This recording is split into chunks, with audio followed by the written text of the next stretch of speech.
والله ساكانە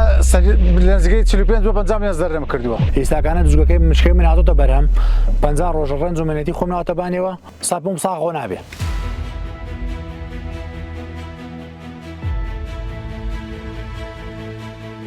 هیچ شتێکمان بۆ نەکراوە تا ئێستا ڕێڵێن باشە بەسەر چاو بێتان بۆکەی نیشتانی هیچمان نەکردو. تأثیری زۆر زۆرە تقریبا بەخلال ئەم هەفتەیە 200-350 هزار ئەو ناوە زەرەرمان کردەوە هەر دوکانی ساحەی مامرەکە. لە حەویجەیز مشکلە نیە ڕوات، لە ڕیاض مشکلە نیە ڕوات، لە تکریت مشکلە نیە ڕوات، بەس لە کوردە بە دەرەجەیەک ناوشوان.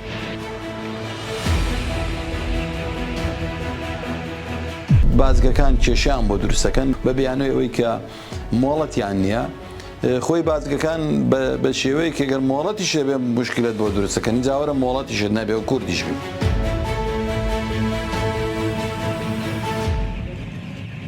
کاکە ئێمە 4 مانگە بە ئەنواع کێشەمان بۆ دروست بووە بۆ دەوازینەکانمان، بۆ مەنتیقەی شوان بۆ گشتی بە دەرەجەیەک بۆ مریشک فرۆشتنمان، مریشکە فرۆشین سەیدەکان جەسەڵمان پێکەن. دوزیکمان بۆ دێ بە قاچاق دێ، ئەڵفمان بۆ دێ بە قاچاق دێ، گازمان بۆ دێ بە قاچاق، غازمان بۆ دێ بە قاچاق، بە ئەنواع کێشەمان بۆ دروستەکەن.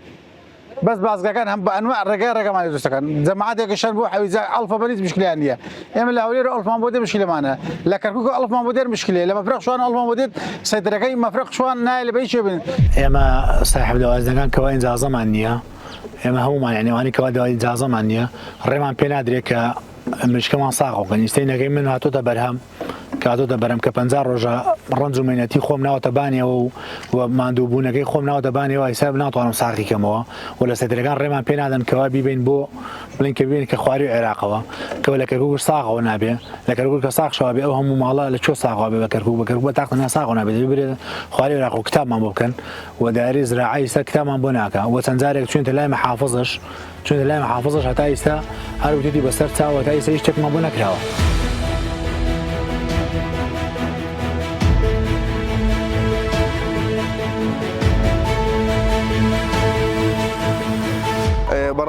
بەڕاستی خەڵکی گەلێ فەقیرە نعنی مریشکی کە پێ ناکردرێ لەبەرەوەی مریشەکە گرانە سعری دێتە 3.5 4,000 بێتە ئەم نرخە ناکردرێ خەڵکیش بە قاچاق ناتوانێ بیتێنێ. ئەمانە داوامان لە کاک ڕێبوار هەیە نعنی بەڕاستی داوامان لێ هەیە نعنی سەیتەرات چاک بکەن نعنی ئەم ڕێگاوبانە چاک بکەن نعنی بەڕاستی ئەوە هەفتەیەکە چونکە بێ ئیشی ئەفەرمەوە هین 3-4 ماڵی تایە عیلی 3-4 ماڵی تایە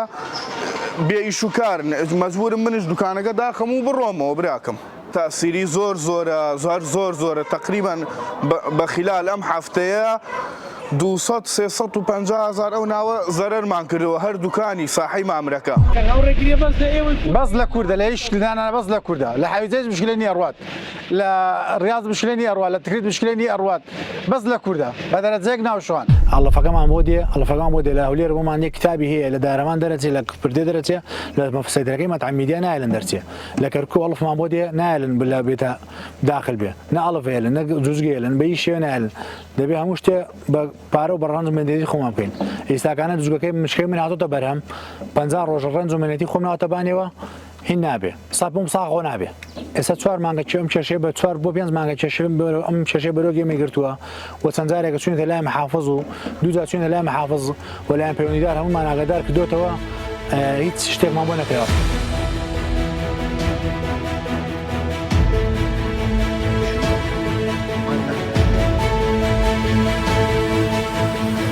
بەڵام بۆ ڕێگرن ئەمانە بخۆی بۆتە جێی پرسیارێ من نووسراومان کردووە کەوتومانە و زەوانێکی کێشیان لەسەر نییە ئەگەر ئیتفاعیشە باجارێ بەدەست ئەو جوتیارانەوە بێ مامەڵەکانیان ڕایی بکرێت لە کاتی دانانی شێڵگەیکی پەلەوەریە بە ئەتیماد بکرێتە سەری تا ئەو کاتێک کە معالەجاکرێت چونکە وای کردووە شێڵگە پەلەوەرەکان هەنێکیان مۆڵەتیان نییە چونکە هیچێک لە شروعیەوەی کە کێڵگەیکی پەلەوەری دانەی ئەبێ مۆڵەت یعنی ئەبێ خاوەنددارەتی زەوی یا عقد بێ یا خاوەنددارێتیی ڕسمی تەبێ ئەمە نییە لای کورد نیەتی چونکە زەوی باواپیرێتی حقێتی لێ سەرراوەتەوە بۆیە بازگەکان کێشیان بۆ دروستەکەن لەسەر ئەو بە بیانەوەی ئەوەی کە مۆڵەتیان نییە خۆی بازگەکان بە شێوەیە کەگەر مۆڵەتیش بێ مشکلت بۆ دروستەکەنی جاوەرە مۆڵەتیشت نەبێ و کوردیشبی بۆ ئەمانە کێشەی گەوران ئەمە پێویستەکە جەنابی سەرۆکوەزیرانی عێراق بەڕێز محەممەد شیعەت سوودانی بڕیارێکی تۆکمەی لێبدا چونکە ئێمە نەتیجە هەمومان خەڵکی وڵاتین من هەموو کاتێک شوتومە